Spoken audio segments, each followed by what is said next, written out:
Berbagi karena kasih. Di tengah-tengah pandemi corona saat ini, betul, situasi lagi sulit. Namun kita patut bersyukur kepada Tuhan. Kenapa? Karena masih banyak orang-orang yang menggunakan situasi ini sebagai sebuah kesempatan, sebagai sarana untuk mempraktekkan kasih. Mereka adalah orang-orang yang rela turun ke jalan-jalan, datang ke gang-gang, masuk ke lorong-lorong untuk bertemu banyak orang. Dan mereka datang ke sana untuk berbagi sembako kepada banyak orang yang sangat membutuhkannya untuk bertahan hidup di tengah-tengah pandemi corona seperti ini. Ini suatu tindakan kemanusiaan yang patut untuk dihormati dan dihargai. Dan kita juga sebenarnya perlu menggunakan situasi ini sebagai kesempatan untuk mempraktekkan kasih. Saya sendiri punya pengalaman berbagi dengan orang lain. Bahkan saya menerima pemberian dari orang lain di tengah-tengah pandemi corona seperti ini. Ayo, kapan lagi Tuhan memberikan kita kesempatan untuk mempraktekkan kasih? Ayo, bertindaklah dengan iman. Namun kita lihat juga di Alkitab, ada Petrus. Dia adalah pribadi yang memberikan perhatian, dia mau berbagi, memberikan perhatian kepada murid-murid yang lain. Ketika mereka lagi butuh makanan, maka mereka mencari makanan. Petrus berinisiatif mengajak murid-murid yang lainnya. Mereka bertuju, ayo kita pergi tangkap ikan di Danau Tiberias. Namun perhatian yang dilakukan oleh Petrus ini baik sekali, tetapi yang paling penting adalah motif di hati kita. Apakah kita melakukan itu karena kita mengasihi Tuhan atau tidak? Apakah Petrus melakukan hal-hal yang baik seperti ini supaya dia mendapatkan pengakuan? Atau karena merasa diri lebih hebat? Atau kepingin jadi pahlawan? Atau karena dia ibah melihat keadaan teman-temannya? Mungkin lebih daripada itu. Apakah karena dia mengasihi Tuhan sehingga dia melakukan hal seperti itu?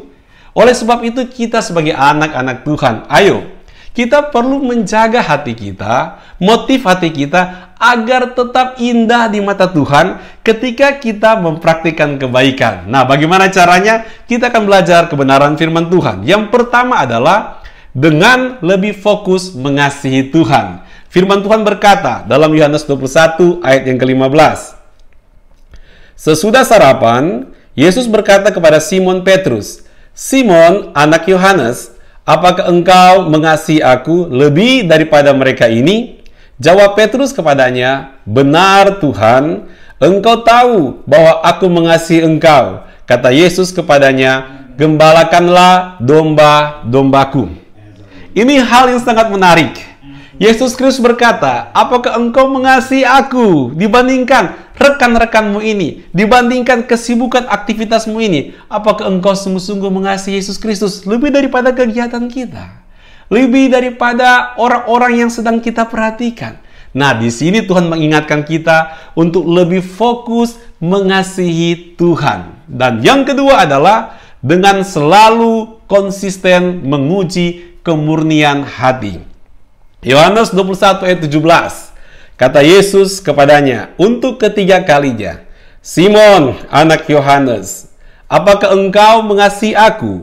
Maka sedih hati Petrus, karena Yesus berkata untuk ketiga kalinya, "Apakah engkau mengasihi aku?" Dan ia berkata kepadanya, "Tuhan, engkau tahu segala sesuatu.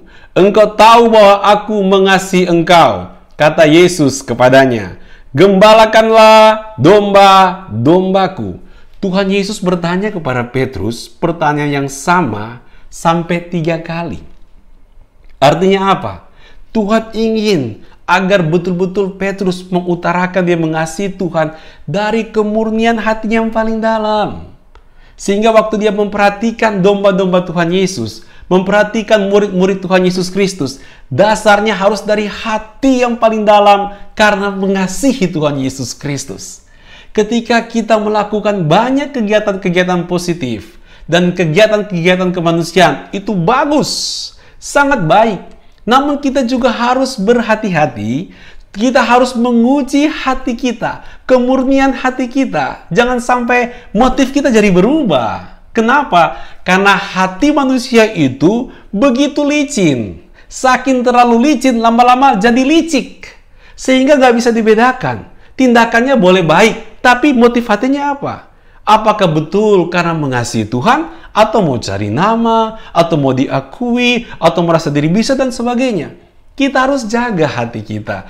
Kita harus jaga kemurnian motif hati kita ketika melakukan kebaikan. Sehingga apa saja yang kita lakukan, sesuatu yang baik itu sungguh-sungguh kita melakukannya punya nilai-nilai kekekalan, punya nilai-nilai rohani, dan hati kita makin melekat mengasihi Tuhan Yesus Kristus. Dan poin yang ketiga, bagaimana kita mempraktikkan kasih dengan hati yang tetap terjaga. Yang pertama dengan lebih fokus mengasihi Tuhan, yang kedua dengan selalu konsisten menguji kemurnian hati, dan yang ketiga adalah dengan totalitas memberi diri kepada Tuhan.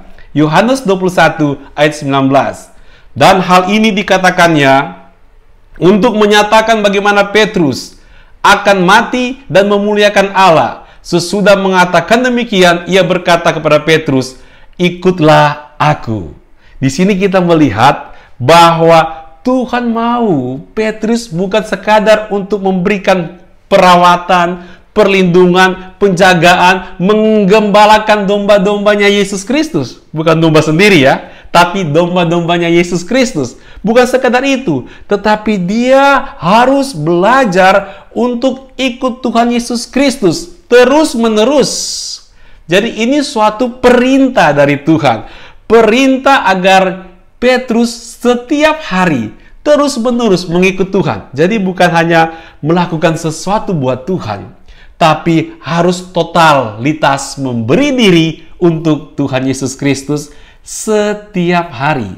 Petrus pernah menyangkal Yesus Kristus sebanyak 3 kali. Kali ini Tuhan ingatkan dia, "Ayo, ikutlah aku." Artinya, ayo terus-menerus ikut Tuhan setiap hari. Serahkan dirimu hanya untuk Tuhan saja. Jadi pada saat ini, mari kita memberi karena kasih. Kita melakukan itu dengan baik. Kita menjaga hati kita dengan lebih fokus mengasihi Tuhan, dengan konsisten menguji kemurnian hati kita, dan pastikan engkau sungguh-sungguh ikut Tuhan. Bukan hanya mempraktekkan perintah Tuhan kepada orang lain kita menolong, tapi memang hati kita, hidup kita ini terus-menerus setiap hari ikut Tuhan. Maka semuanya ini akan indah di pemandangan mata Tuhan. Tuhan Yesus memberkati.